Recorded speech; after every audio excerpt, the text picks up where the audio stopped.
Okay, hello. This is very specifically to you, Bracktiumus. That's how I pronounce your name, so if it was wrong, well, unfortunately I can't fix that. But as it's specifically to you, I should warn you, as we get into this game, that when I do these type of things, I do tend to get a little bit maybe critical of one word, but analytical as could be another. I do look at it as an opportunity to, well, let you enjoy a cast from me, but also to, I don't know, just pinpoint some things you could work on, just in case you're willing. Yeah, that's what you're looking for. And if, well, that's not your cup of tea, I do apologize in advance, but I do sincerely thank you for supporting the OlimoLeague and apologize for not being able to cast the first replay that you sent me. It did slip my mind, it was entirely my fault, and I hope you continue to support the OlimoLeague in the future. Alright, let's do it like a regular cast now. In the top right, on Dusk Towers, it is Bracktiumus. In the bottom left, as the blue Zerg, it's Austin's Cruise. Alright, so a TVZ. Bracktiumus, who we're going to be focusing on, is a Terran player, so good choice to have me cast your game. I'm just saying. Terran bias will be real. This actually isn't more to say, is there? Just, I don't want to apologize, or not apologize, I don't want to say thank you too many times in case it gets repetitive, but I do sincerely mean it, and you're actually one of the first ones to send a request to get something cast, so this is not quite a new experience for me, but it is new for the OlimoLeague, and I hope you enjoy it. Let's see what a TVZ will look like here. I do believe it was gold versus platinum, or maybe it was diamond. I do have the GG tracker up, and I'm trying to look for it, but I don't actually use this. Oh no, wait a minute. Oh, this is nice. Okay, so I was like, wait a minute, you're Masters and Grandmasters? No, that is the spending skill of you two guys. That's impressive. That's super impressive. But I think that's what I saw on the borders anyways, so good luck in this TVZ. Do have a very typical build coming out. Let's see, the Rax is here, double orbital is coming out too. Second engineer, or not engineer, wow. This is on the back of the lot of casting, so I apologize for any mistakes. A second refinery is quite early, and interesting to see what you're going to do with that. A second barracks is all it is for now, and a marine opener too. Go ahead and let that little buddy in. Come in, buddy. Come in. Come in. Okay, well eventually I'll get around to it. But a marine opener instead of a reaper opener is interesting, especially since Bracktiumus did open up with a gas, and a reaper can just be very useful just for getting that scout, for doing a little bit of harassment. Now, in the, you know, if players like, you know, I'd say platinum and below don't feel confident enough in their micro skills to do that, that's okay, but I still think it's worth to go ahead and get the typical opener down in pat, and then work on controlling the reaper later on. At least it's what I tell whatever coaching students I've had in the past and in my class at NYU. That totally sounded like a brag right there, I really didn't mean to. But it might be a better way to kind of learn StarCraft too. But using the minerals wisely, both of them are. Third hatch for the Zerg player. There's a couple of links, just in case there was a Reaper. They're useful, you know, until that Queen pops out anyways and help out. But since there's no Reaper, no real reason to have them or use them. But since you got them, usually they should be spread around the map or killing rocks, something like that. Just generally being useful if you can find any way to do it. Now it looks like a 2-base build coming out for Bracktiumus. It looks like all of that gas just went into production, basically going into that factory and reactor and of course that starport. Scan goes down to the main base. This isn't necessary as he didn't use a Reaper to scout this out. Unfortunately though, it doesn't see the Roach Warren. The speed timing is a little bit odd to see it wiggling and jiggling still, even at 4 minutes. But that isn't quite enough to say that he went for some other tech behind it. It could just mean that he went for a greedy opener and has a lot of drones now, which is also, it could also be a worry. You know, you don't want him getting too far away with the drones, but it's actually not really the case. Only down by 6 now, 4 workers is actually quite nice for the Terran player when you accommodate for mules as well. A little undersaturated on the main base, but that's because all of the cities are building a lot of stuff and are being transferred over into the natural. With a 1-base build, or sorry, 2-base build, you do only want 1 engineering bay. It's usually the only one that you can afford. And that early +1 can be very potent. Like, this is a good build to use. It just, the opener looks a little odd without that Reaper. This has been used by QXE and BCQD, although usually accompanied by tanks, not with the Hellion opener. The Hellion opener is really not, it's not fallen off like I mean, I guess because it was the only opener really you did in Heart of the Storm and has fallen off, but I'm going to say it's only about 50-50 you see people use Hellions, and usually they're not very effective, especially when you consider that the Roaches have become the new meta for Zerg. Roach pushes, Roach Ravager pushes early on, or just Roach in general in the composition is a lot more popular nowadays, so Hellions don't really find any use against that. You know, if you want to go Hellions, you can still try and deny any creep spread, or maybe just sack them on drones. That's still useful, but more often than not, they're useful in the fact they turn into Hellbats and they help out a Liberator push. Production a little bit stalled. It looks like Bracktiumus just getting everything ready, and he was focusing a little bit on that micro, which is perfectly fine, but his potency by going for a 2-base build is usually on that timing. So the timing plus having stim so early on and medevacs is what makes it so good. So seeing them just, you know, kind of be just hanging out here is a little disappointing. Going out and running around might have been the better option, or we might just be scared that the Roaches are continuing the attack. If that were the case, I would have loved to have seen some bunkers down, but as the Roaches aren't attacking, it would have been a waste of minerals in this specific situation. And Armory is on the way before +1 armor starts. It's a little mistimed unless he was planning on going for Liberators, which wouldn't be a bad addition, to be honest, especially with Roaches down to the field. The likelihood of them getting mutas is not all that high, and even if they were going for Aspire after Roaches, it would most likely be for Corruptors and a little later on as well. It's actually going to be Roach Hydra, which is a very blunt force type of attack, and one that can be dealt with only bio, but well upgraded bio with, of course, a lot of medevacs. Other ways to deal with it are, of course, getting tanks and just being defensive. You do usually want to do that initially, and then you can get the mass bio ball with 3-3. But initially you do want to try and protect your bases, because they have the stronger 1-1 or 2-2 timing most of the time.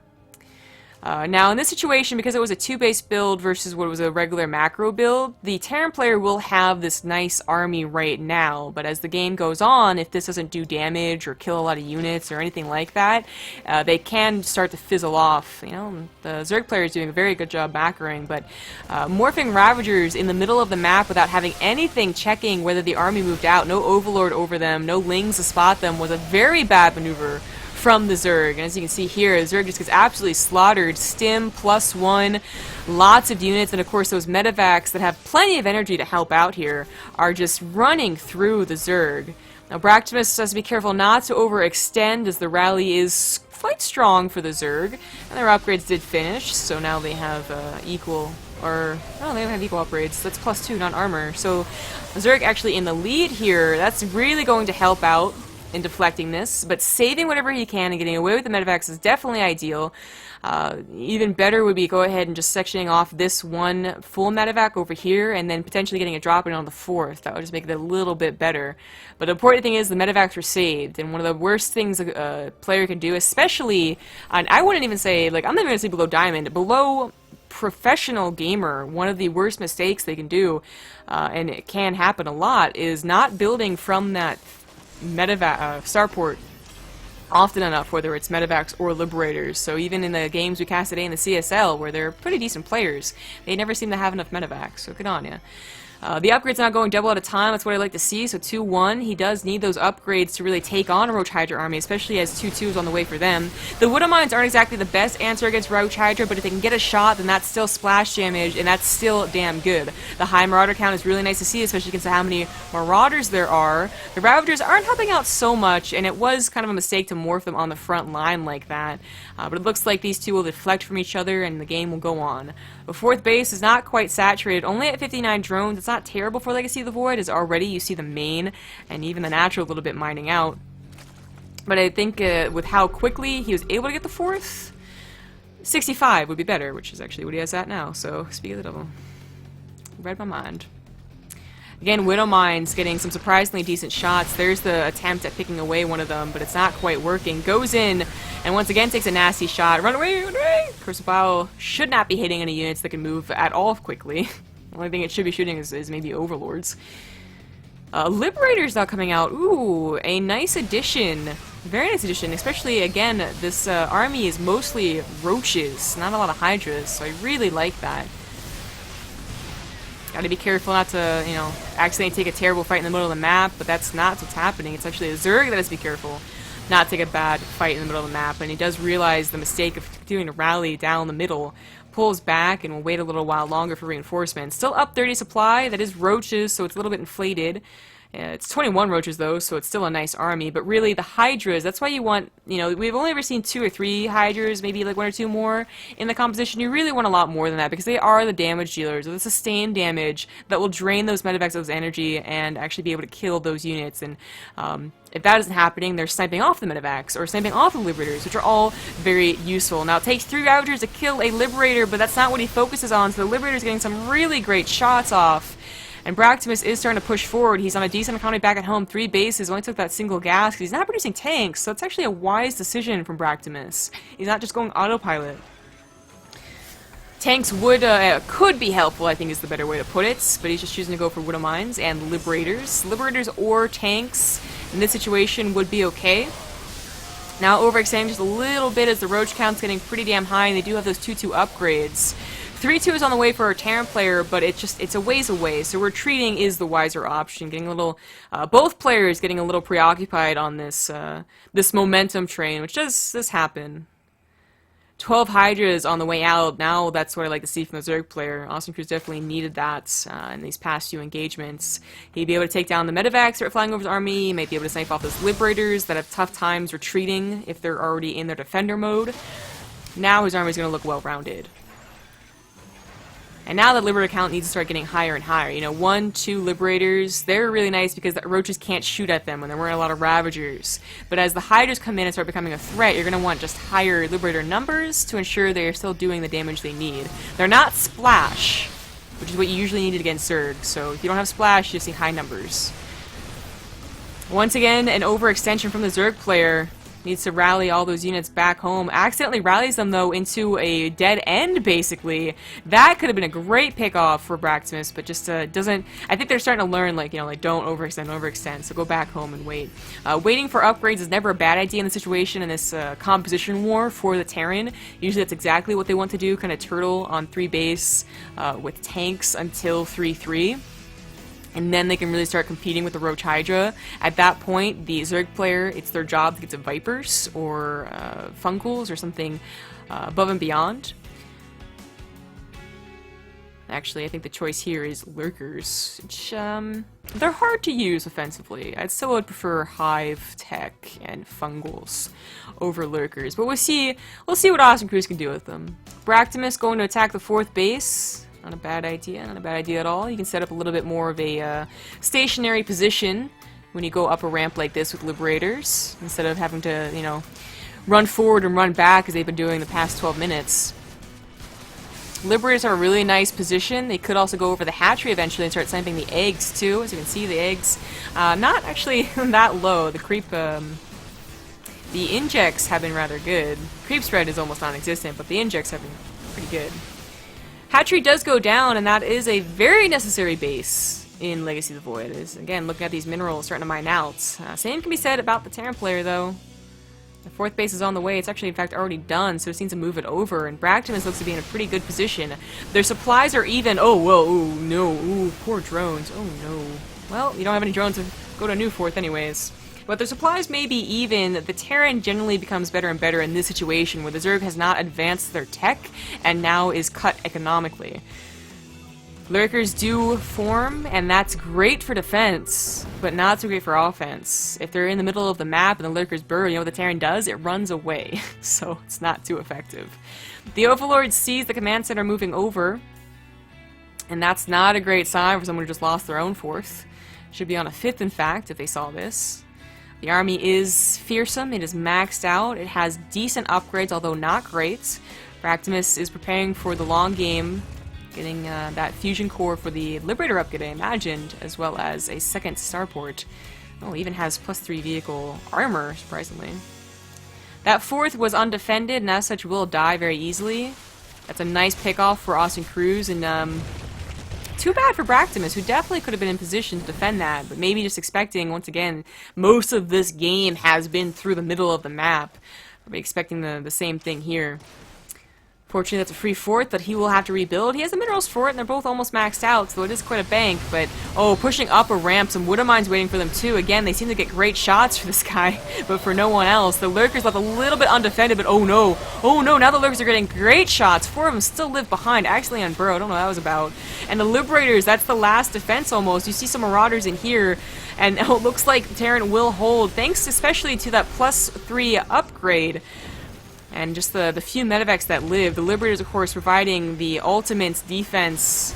Those Lurkers, had Bracktiumus not realized what was happening, because you do underestimate Lurkers a lot, he would have been slaughtered. He was so close to getting one shot, you know, like 10 units getting one shot. They're so low. But he pulled back at the exact right time and has barely had enough to defend. And that was kind of an all-in from our Zerg player. You know, that was a very scary maxed out army, and now he can't max out at all. He can barely get above 100 supply, and he's had to do it in only Hydras, which is not what you want to do. The Hydras are that consistent DPS, but the Roaches are the armor and the health the Hydras desperately need. Bracktiumus is in a great position. He'd be in a greater one, of course, if he didn't lose his 4th base, but on the rebuild right now, and getting the Liberator upgrade too, so they'll be easier to position and keep alive against those Hydras. The upgrades are looking pretty. They do have all of the ones necessary. Now that Liberator 1-2. 4th base is, well, now the main base, and now that's a 5th, so that's fine too. Does need to move the army to defend this. This is what's nice about this base, is that you can defend right here. What's not nice is that if you're facing Terran, for instance, you can get sieged up right here. That's kind of the give and take about it. Once again, not in position, and it gets instantly sniped by all of the Hydras. He can take on that army. If the Liberators are in defense mode, but they aren't. They're facing the wrong direction, basically. And that Bio army does get slaughtered, but only because about half of it was on the other side of the map dropping. There is barely anything to defend, and Roaches and Hydras do not come out in big enough number to help defend a drop of this caliber. Liberators take care of the army, and no GG. Bracktiumus does take the game.